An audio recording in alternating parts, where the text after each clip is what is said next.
Narrative is funded by viewers like you. Support our independent journalism at patreon.com/narrative.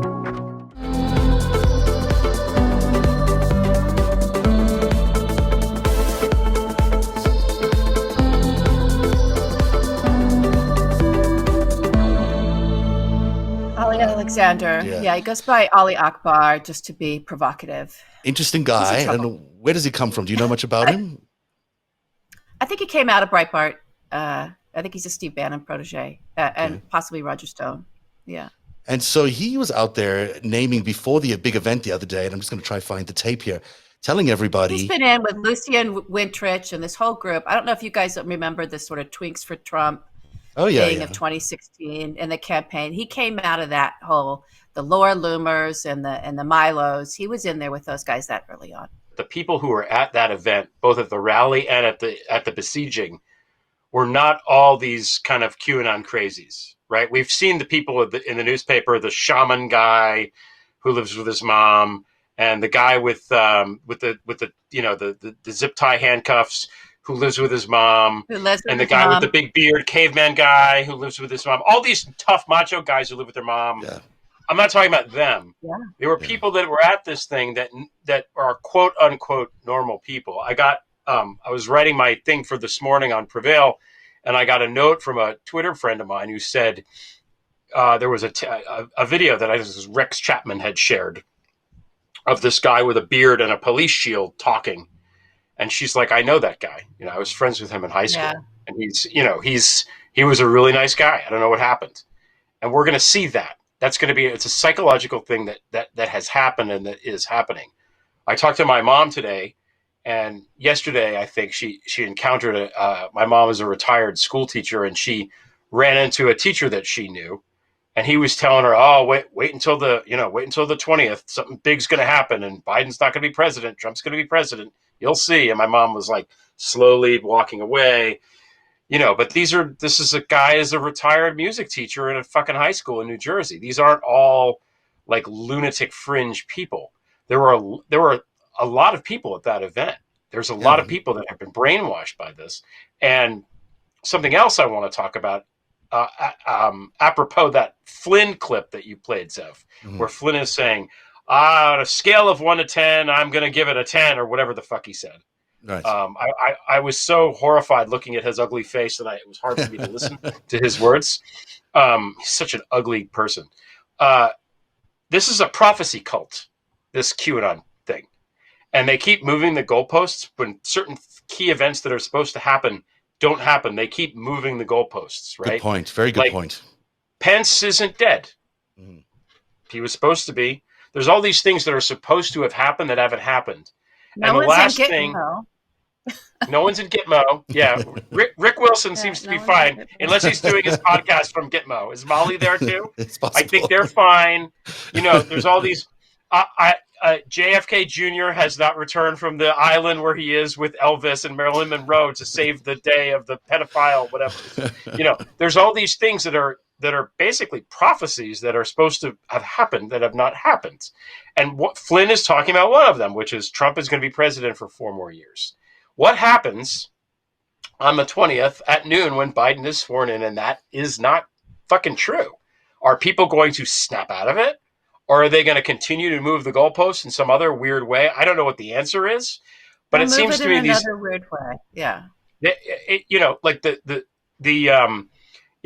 One of the founding articles of the Faith of Jehovah's Witnesses, which was founded in the late 19th century, is that the world was going to end in 1918. So when one comes to my door now, I say I'm not great with math, but I think it was over 100 years ago, and we're all still here. So maybe that isn't the thing that you should be believing in. Maybe the guy that said that was selling you a bill of goods. It's the same thing here, and yet people still seem to believe it. It's very strange to me. I don't understand the psychology that would make people predict things that then don't happen, and yet people still follow along. It's very strange. It's a cult. So I want to connect this to the work that you. I want to connect it to the work that you and I did together, Greg, months ago. Okay, so everyone focuses on grievance, and yes, there are grievances that can be exploited, and that's where you press in, right? To start to radicalize. But the other thing, I think why this has become this sort of cascading wave, right? This exponential growth to this thing, and school teachers and whatnot, is that at the heart of that prophecy stuff is an individual who is putting themselves forward as saying, I'm a deep state military intelligence officer and I can fill in the secrecy for you, like this thing, right? What we also have that happened was there was this, when Trump became president, people did go, what happened? What was that? There's the weirdness around all of this that is unsettling, even for people who were his supporters. It just, everyone could tell there's a big secrecy thing that we couldn't see into. There was an opaqueness to this presidency, and what happened around it, that the general public we weren't being told by the news, the cable news that people just sit back and receive. We weren't receiving it, right, through our trusted sources, and so they started to look for answers.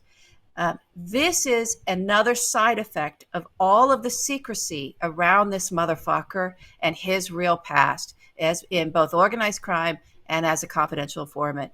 It's a side effect of that, and we're going to have to. That needs to come out and be exposed. And I think everyone, Greg and I were talking about this today. I talked about this, months ago. Everyone needs to brace for the fact that this guy's probably going to pull that card out like Felix Sater did, and say, Yep. "Well, I've been in here from the beginning, right? I'm really the good guy because I helped take down all the bad guys," without a contextual understanding of who and what a money launderer is for organized crime, what that means if you are facing your own indictments, what kind of offers are made to you by the Justice Department if you will help them, right, get the criminals that they're actually after, and how you escape your own indictments and your own criminality by cooperating, and what that makes you. It doesn't make you the good guy.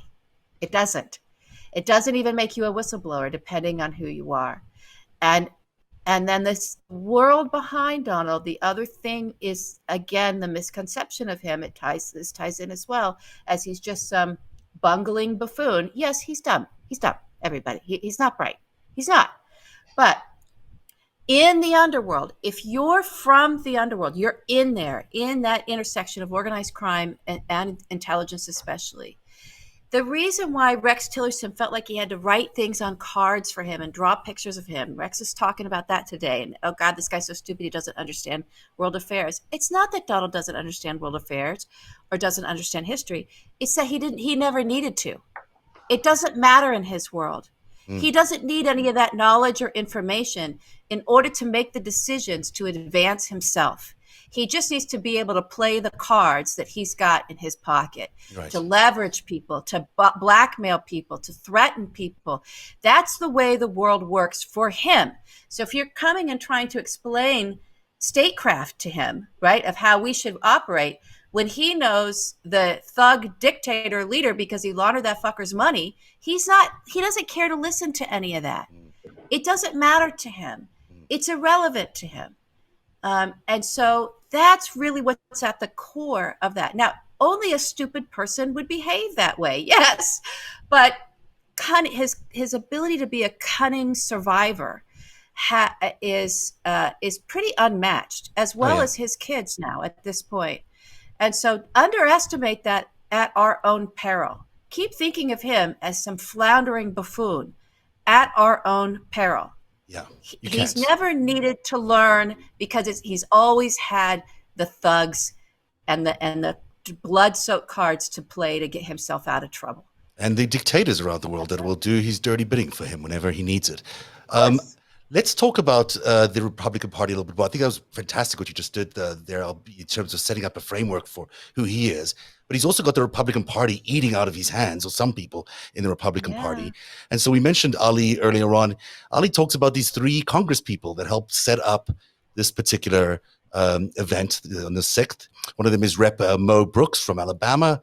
The other one is Rep. Andy Biggs from Arizona, and then Paul Gosar from Arizona as well. And you'll get updates for January 6th event. And we're working closely with Congressman Mo Brooks, closely with Congressman Andy Biggs, and closely with Congressman, obviously, Paul Gosar, my great friend. And so we're working with members of Congress while other people are trying to showboat. Have you ever thought about why? Is it because we're just lucky? I would submit no. We are great because our ancestors sacrificed their blood, their sweat, their tears, their fortunes, and sometimes their lives. There are people all over the country praying that people will get a backbone. And so, as John Quincy Adams said, the work is ours, the results up to God. So we will keep laboring and working and trying to do everything we can to see that people come to the right conclusion. Because I'm telling you, Emerald, if they do not, it will mean the end of our republic, the end of this little experiment self-government. But the bottom line is, the court is saying, we're not going to touch this. You have no remedy. Basically, in effect, the ruling would be that you got to go to the streets and be as violent as Antifa and BLM. Well, let me ask you, Congressman Gomer. I mean, technically, the ball is still in the vice president's court. If they care about jobs, they would hold him to account. If he actually cared about people in rural Arizona, I bet he'd be fighting for Social Security, for better access to health care. And he's not listening to you, and he doesn't have your interests at heart. My name is Tim Gosar. David Gosar. Grace Gosar. Joan Gosar. Gaston Gosar. Jennifer Gosar. Paul Gosar is my brother. My brother. And I endorse Dr. Brill. Dr. Brill wholeheartedly endorse Dr. David Brill. I don't understand how this... we have this sort of running gag, LB and I, where we're like, this is a simulation and it's starting to crack a little bit. Yeah. That Ali Alexander guy is a crack in the simulation. I agree with why you. are all these white supremacist guys are following what that guy says? Is just it's just funny to me. Yeah, he's an unusual guy. And then, of course, he doesn't seem like he has the charisma to be doing much of anything. And then he's naming them on tape. It's almost like it's deliberately naming them on tape. I know he probably wasn't thinking of that, but he was really naming them. They're in trouble because of it. He's trying to boost himself up, but by association. Oh, my great friend. No. They drive together. They're friends. Oh, really? Oh, no. Oh, wow. Oh, no. They're very good friends. And they would drive cross country together. And they're great friends. Oh, no. Great friends. That's actually accurate. Why are there so many brown people in this white nationalist movement? Does anyone know the answer to that? Because I couldn't believe when I was looking at the crowd. I don't know that there's so many. There were quite a few. I was surprised. Is a thing, but there's more than one would hope. Mm. Because it's a brain thing. It's just thing, about getting into people's brains, Yeah. And radicalizing their brains. So, we've talked about the GOP being complicit. There's this other woman. Did you follow her? The Rep. Boebert, I think is her name. Oh yeah, Lauren Boebert. I mean, she's awful. She's the one who's married to the guy that got arrested for being with the teenager and exposing himself to a 16-year-old. Yes. Oh, I didn't know that. Oh, okay. Yes. And then she also was the person who. Sorry. That was the wrong. That was wrong. He loves you. Hold on, wait. I want to write down that number. I have to. If you call now, you get a My Pillow absolutely free. Oh shit! And a drink with Kyle Rittenhouse. Sorry. Oh God. Oh. That's it. Some Black Rifle coffee. Coming your way.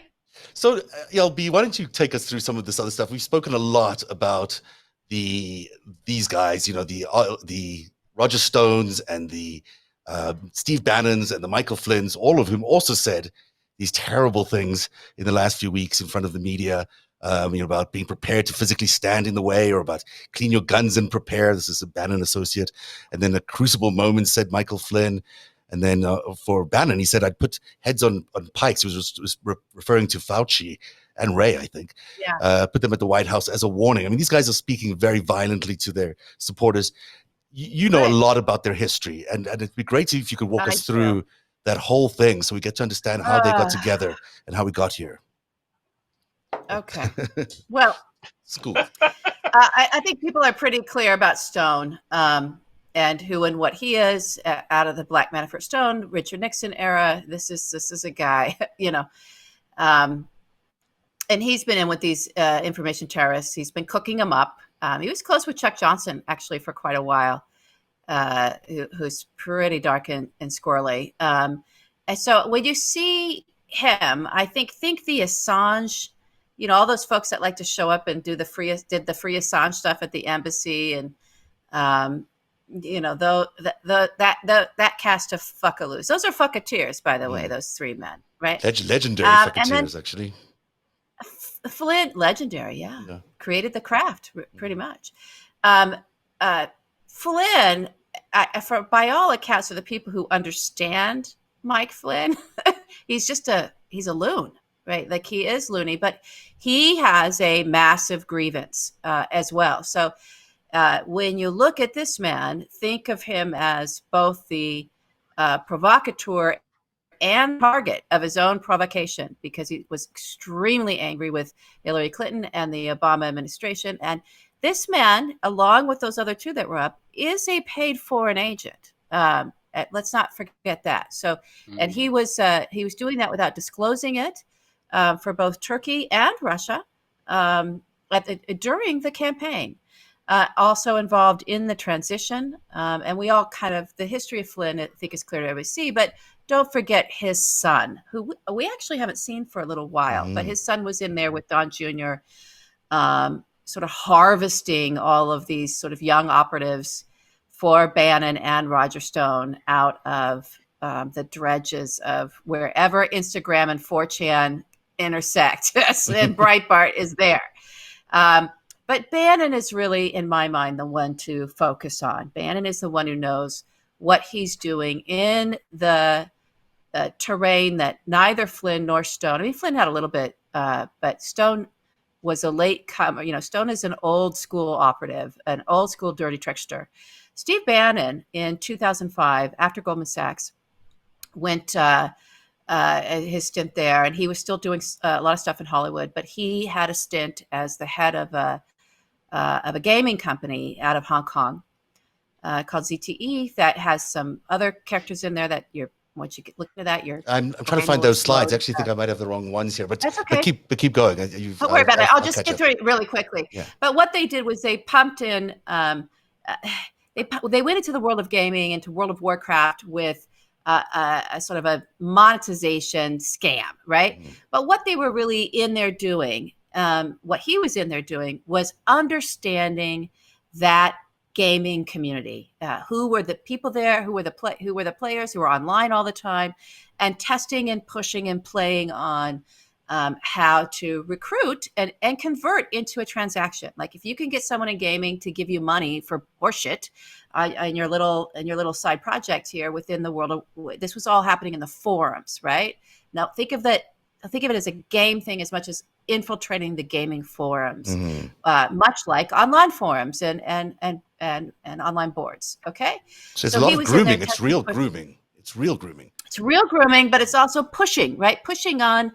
Again, I just think of it as pushing on a weak link, right? Just pushing on the people in the young men in that community, mostly young men, because you want to get the young guys, right? You want to get young men for your mercenary insanity. Right.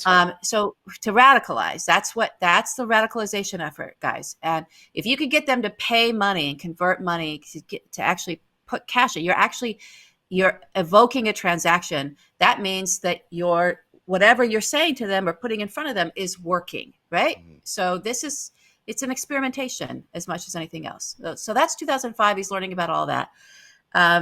Then talk about stuff started to happen. This is a culture war, right? He's not in there with, I don't think, was Breitbart founded yet? I don't think it was founded yet. I think Breitbart came afterwards. It came afterwards. So then around 2006, we started to see something new happened in the anonymous culture. Okay, so this is the other side of the online, the dark web or whatever. But it was just anonymous. Everybody knows anonymous, I hope, where that came from.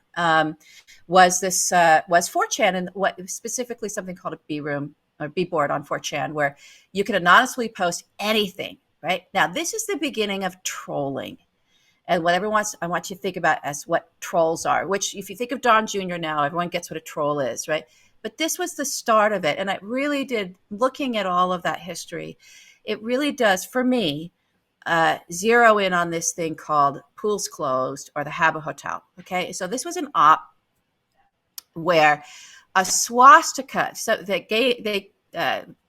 hackers, people with skill sets that were in the anonymous boards, went in and started making a swastika out of in this children's game, out of players in the children's game that had the afros. So they were literally making a swastika out of afros in a children's game, and they thought it was the funniest thing ever.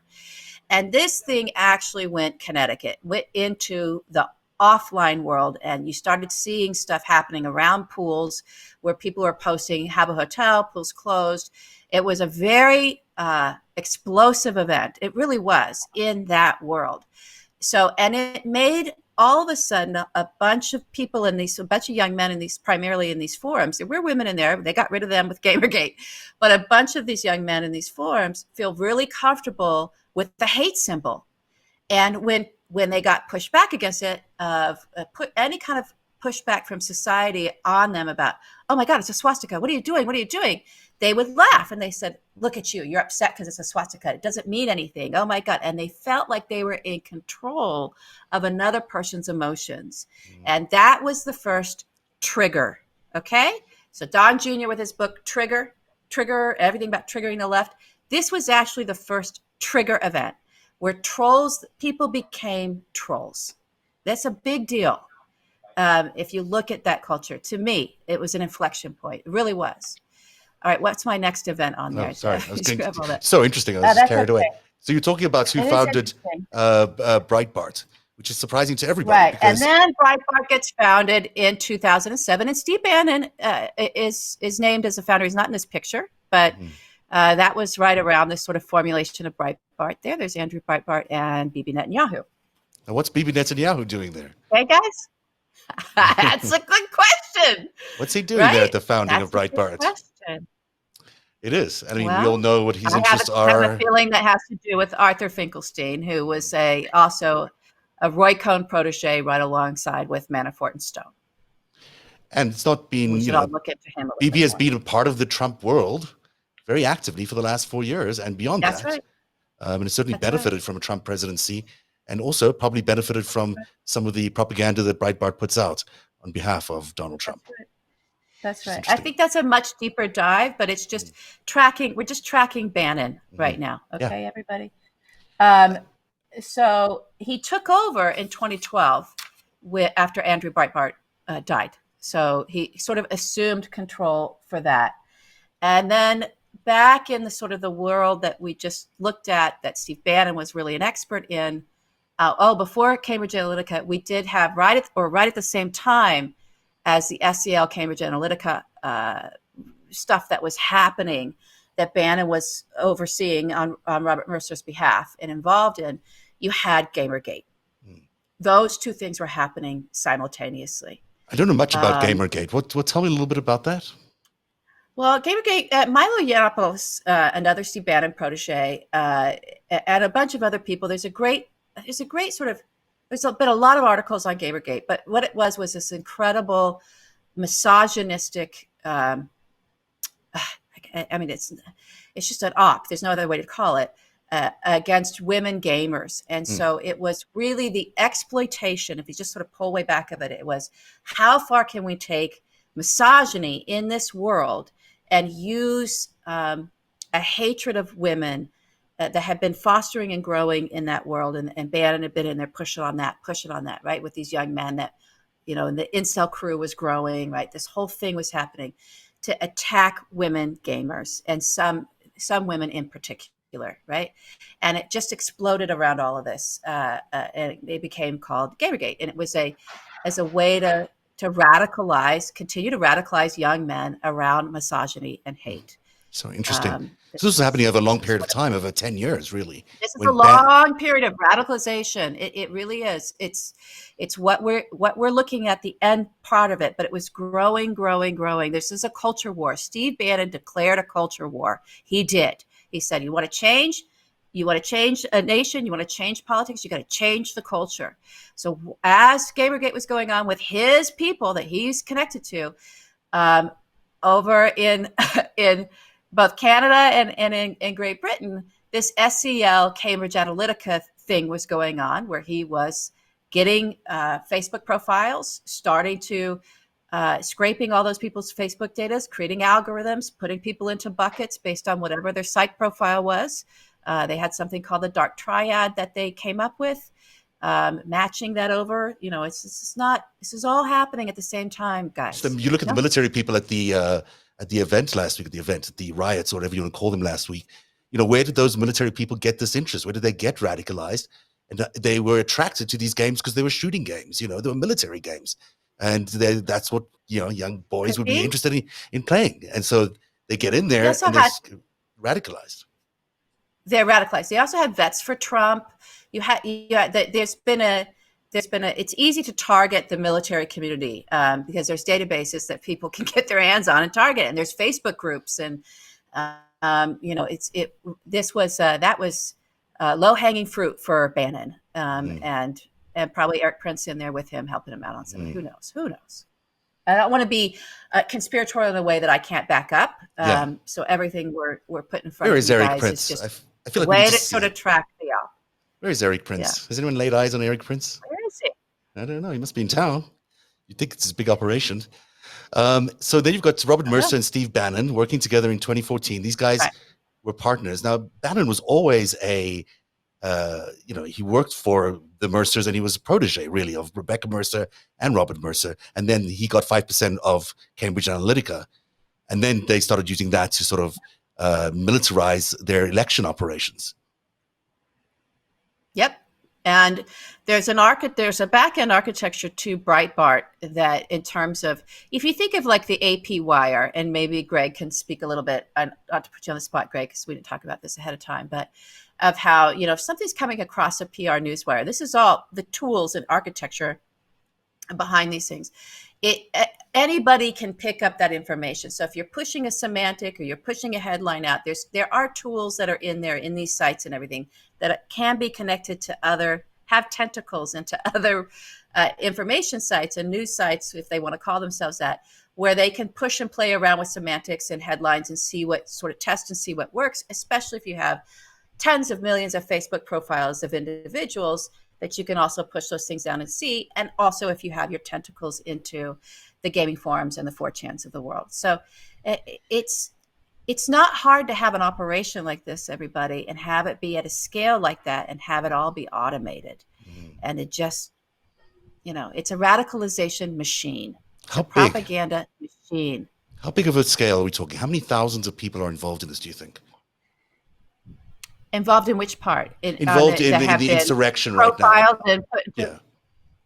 Are involved in this radicalized insurrection. I don't think it's a huge number involved in the insurrection in terms of planning operation. I think it's a bigger number than, I think it'll surprise people, but it's not, it's key people and key players that know what they're doing. But in terms of how their reach into a radicalized, I don't even want to call it a base. It's just a population, a segment of our population through their hate ecosystem, through the infosphere, right? That reach is vast. It's vast. It's why Greg's mom is in the grocery store and there's a high school teacher talking to her about this shit. It's big now. It's going to take a long time to deprogram this, presumably. It's not something that we can do in a short amount of time. Well, we could just turn Facebook off. No. That would help a lot. We could get rid of, we've been telling people to get rid of Facebook. It is malware. Get rid of it. Right. Get rid of it. And Sheryl Sandberg and Mark Zuckerberg know all of this. They know all of this. Yeah, they have do. known They're all making this from the billions of beginning. dollars off it. They're horrible, horrible human beings. So we've got this thing that's happened, right? We've got this insurrection. It's going to be here for a while, probably, because even if we get past this election, the inauguration next week, and it's all peaceful and wonderful, and will be, whatever happens afterwards is still going to be a divided nation, and there's still going to be potentially the elements of an insurrection. I mean, there's just no ways to get beyond that. Yes and no. The one thing that we have to keep in mind here is that Trump has controlled the federal government for 4 years. There has been no ability. He has used the bully pulpit effectively for 4 years now to put out his messaging very effectively on Twitter, although he's not there anymore, and social media and stuff like that. And it's very hard to counter that when you don't control not only the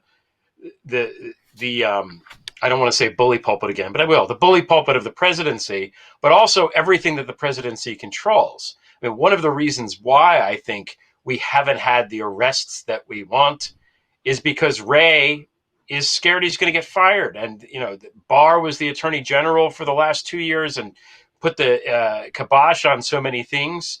Once Biden is there and once he is president, first of all, we're going to have a functional federal government. We've said this before. The vaccine thing is going to get solved because now we have people that want to solve it instead of people that do not want to solve it, which is a huge advantage.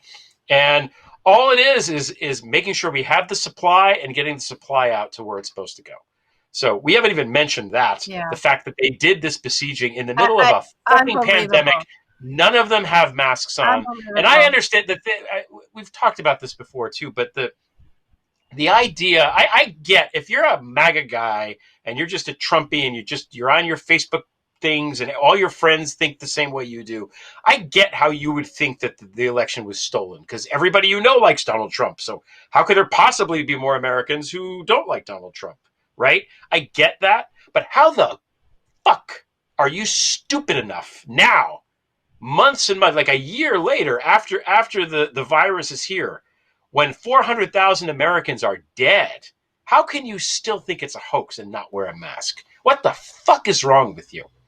So these people did that too. That's another part. And they flew into DC and then they flew out. So this is a super spreader event. In another week, 2 weeks, we're going to see, another spike in cases, which is terrible. But getting back to the point, Zev, that you were making, when Biden is in charge, we have an attorney general. We have a new attorney general, going to be Merrick Garland. Merrick Garland is not wishy-washy. He's going to go there, and he didn't leave that job to just sit on his ass and stare out the window. He did it because he thinks there's a crisis here, and he needs to go in there and solve it. So I expect him to go in and be like, all right, what do we got? Go. Arrest them all. Let's get a move on. I don't know why. I think states are gonna. I think states are gonna come in on that too, Greg. Because my God, my attorney general. We have some governors right there are so upset because they were just now they were told there was going to be supplies of vaccine, and then they're finding out the Federal Reserve made promises to all these states about how much they were going to get, and they're not. It's not. They don't have it. Federal Reserve doesn't have it. They're out.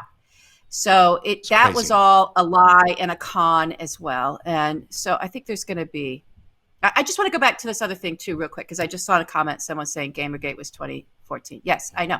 I'm saying SCL, Cambridge Analytica, and Gamergate were at the exact same time.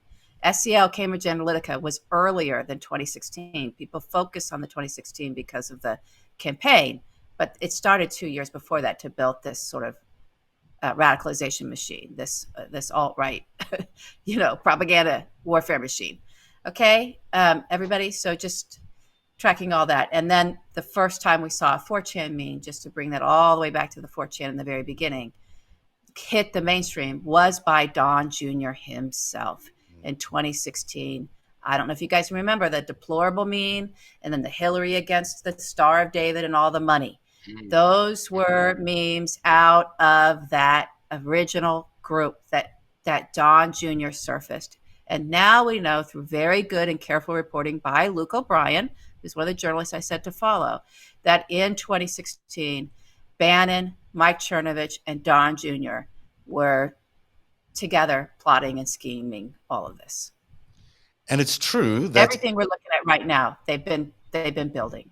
and they've built an ecosystem that's been pretty successful. But once they're out of power, it's going to be harder to maintain. The more they're off Twitter and off the main social media outlets, they'll be harder to maintain. We all have to remember that our fellow citizens have been to some extent brainwashed. And in some ways, we have to be forgiving of them while being really tough on the leaders of this group, because, you know, a lot of people might just be thinking they're doing the right thing for their country. And it's quite possible, if you consider all the information they've been getting from all these crazy sources, whether it's AONN or Newsmax or through QAnon or whomever, that you could begin to believe that everything that they were saying is true. So, you know, one of the things we need to do is try to heal ourselves internally and reach out and make sure we're not too judgmental about the rest of our population. And the thing that we really need to avoid, and we've seen it now in firsthand, is this crossover. Because in a hybrid war, what they are really looking for is to ignite the population, to start a kinetic war without them having to intervene themselves. So if there are foreigners involved, they're trying to spark something that they can just, then has its own momentum, its own civil war that can just keep going and going. They can support it from the sides and then keep it going on for years. That is the one thing we need to stop in the next few weeks, is be mindful of the fact that there are foreigners and other influences that are trying to foment the civil war. And it's not just all happening in front of us. It's not just the people that we're watching, doing these riots or marching towards the inauguration or anything else that they might be doing. I am a little concerned that some states might try to be sealed off. I think there's a potential for that. Or some people might try to secede. Stuff like that might still happen. Again, I think we've got to be mindful of the fact that we don't want to see a civil war. And anything we can do to prevent it, we should be doing, regardless of how upsetting the actions might be. One more thing. I'm sorry to just piggybacking on what you were just saying and what I was going to say before, and how has it floated out? It might have just floated out of my brain again. I forget what I was going to say. It's okay. I'm out. Yeah. Oh, no, I remember. Sorry. When Biden takes over, there's going to be truth. Okay? One of the problems of the last 4 years is that we don't know what is reliable information and what isn't. Mm-hmm. And one of the reason people are watching this show right now is because we have spent a great deal of time and effort cultivating and curating what is good and what isn't. And I've made a lot of mistakes along the way, Lord knows. Yes. But I have a pretty good idea now of what's accurate, what isn't, what to believe, who to trust and who not. And we shouldn't have to do that. You know, we should have a Walter Cronkite type figure that can go on the news that we can say, hey, what that guy's saying is what actually is happening right now. Oh, yeah. And the cable news, usually it's just crossfire all the time, where you have the two extremes shouting at each other, and there's no news content. It's just it's stupid. I don't even know why people watch that stuff. That's going to go away a little bit, because at least the news coming out of the White House is going to be good. You're going to be able to trust it. It's going to square with, certainly in terms of COVID, what's happening with the numbers, what people are seeing in their daily lives, and that will make it, credible right away. And then there are going to be trials. I don't know what's going to happen with this impeachment. There may be an impeachment trial after the 20th, which hopefully there is. And hopefully we do it under Schumer, and we have a drawn-out trial where we have witnesses, and we put these fuckers on the stand under penalty of perjury to talk. And when that stuff is it's one thing for Mike Flynn to go on Alex Jones' show and lie, right? But he's not going to do it under oath, because then he can go to prison. Mm-hmm. So when you have people under oath talking and telling the truth, and you have Biden telling the truth, and you have newscasters now who can and news people who they don't have to be quite as careful, because there are no alternative facts anymore. That era is hopefully gone. That's going to help a lot. Most people are in the middle, and they just sort of go along, and the perceptions shift very quickly. So I'm hopeful that these people that have been brainwashed will wake up and be like, oh, wait a minute. What Flynn said was going to happen didn't happen. Biden is president now. And actually, it isn't that bad, because now I can go to the fucking diner and have a cup of coffee and have the waitress come and refill my coffee and not have a mask on and worry that I'm going to die. Mm-hmm. That's actually kind of nice. Wow. There's a return to normalcy, which is going to happen this year. And it's going to happen under Biden, not under Trump. Absolutely. So you add all that stuff up, and I really do think that people's minds will be shifted. Not everybody, obviously, but the people in the middle. And I think that's a good thing. To your point, I think Biden was great tonight. I think that's a good thing. Sorry, go ahead. I miss him. I just want to say, I think also, so I think Zev did a great job saying, the mindset to keep everybody in that, we are going to have to unify. We are going to have to heal. We are going to have to embrace our fellow citizens who have been radicalized and fell down this hole, right? And have been in this alternate universe, and have a lot of forgiveness and give a lot of space around all that. And still be vigilant and not get drug into the insane operatives, these information terrorists and actual domestic terrorists, white supremacist terrorists want us to be dragged into. No. So that's great. And Greg saying what it's going to be like for us in a few months here, once we have Biden and once we get under control. I do think people are worried about, okay, well, what about from now to January 20th? And I know we're kind of running along here, but I do want to, Greg, you had a thread that you retweeted about the martial law thing. So maybe even just let everybody know, go to Greg's feed. It's Steve Laddick, who's a law professor at University of Texas. And basically everyone's afraid of martial law, but Trump can't just be like, turn on the bat signal and be like, okay, martial law, I'm the dictator of everything now, fuck you. He can't do that. Martial law by law, as I understand it, based on the thread of the law professor who actually knows what he's talking about, all they are allowed to do is supplement the law enforcement that's already in place. They're not allowed to to pull laws out of their ass, right? They can only help enforce laws that are already on the books. So the whole idea of it, I think, is scary to people because it doesn't happen that much. But it's not. Well, and they're seeing the National Guard take over DC and in these state capitals. So it's scary looking right now. Governors can also declare martial law in their own states, which is another scary thing to think about. If they have good reason to, they can declare martial law in their own states. But again, martial law only is the existing law enforced. It's when the troops come in to help law enforcement that's there enforce laws that are already on the books. Like, for example, I think he said in the rioting in LA after Rodney King, they did it, right? And it wasn't to install who was the governor of California at that time? Yeah, Jerry Brown, whoever, as a dictator. It was to calm the rioting down, So that's what it's for. And I think the best thing we can all do is just kind of stay home anyway, because it's, again, COVID's still happening. Yeah. Stay home, stay inside, and yeah. There's another thing. So on the information ops side of it, I think this is what's going on. And Rudy's text message combined with the Pillow Guy's notes as he was going in that a reporter caught, right?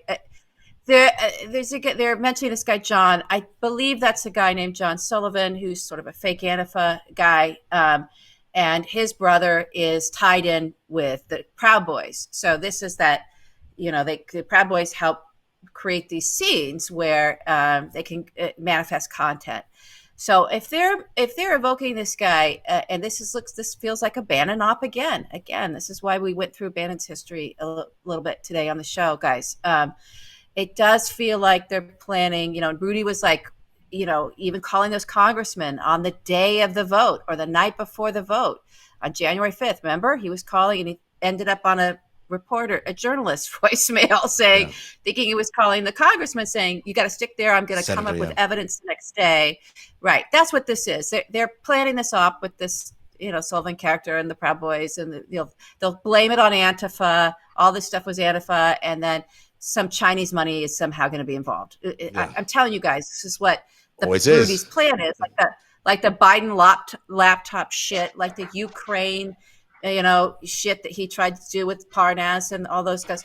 Rudy's always running these ops. And the fact that went into the White House today, though, to kind of catch Donald up on and read him up on where they were going to take their narrative war now, and hopefully get maybe their, call out their murder squads, right, to come and create more violence on the Capitol, makes me very nervous. So just know that these guys are still in the middle of this. This op is still going on. It's very dangerous. Donald should be removed immediately. Yes. Because he's still entertaining this shit, which means, and he's listening to this. And, there never were adults in the room. Now there are, the children have left.